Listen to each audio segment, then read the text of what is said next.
Sandangan saterusé diarani sandangan wyanjana. Sandangan wyanjana diperang dadi 5, yaiku ana cakra, ana cakra keret, ana pengkal, panjing wa lan panjing la. Sandangan cakra yaiku sandangan kang digunakake kanggo pocapan ra ing tengah. Ing satengahé wanda iku ana uni ra.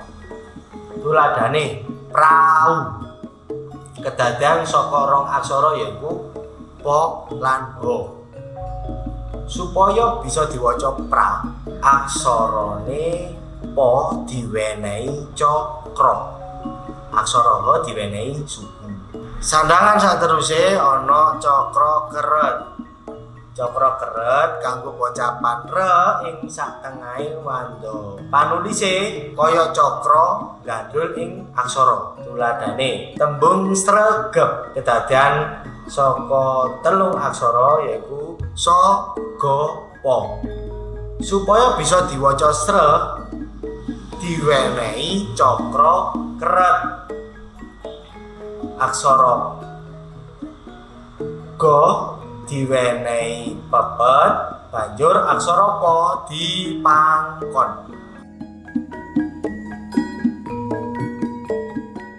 Sandangan saterusé yaiku pengkal kanggo pocapan ya ing tengahé wanda.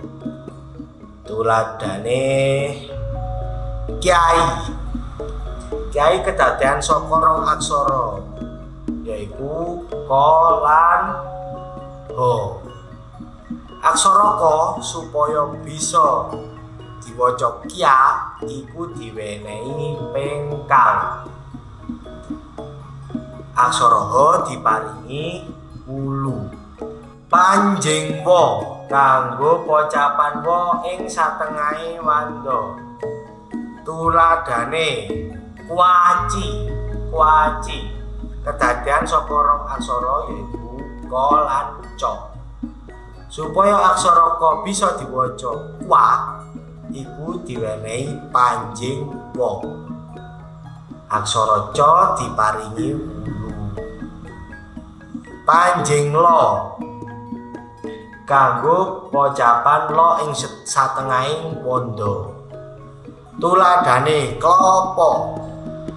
Supaya aksara ka bisa diwaca kla iku diwenehi panjing la. Kla, klapa.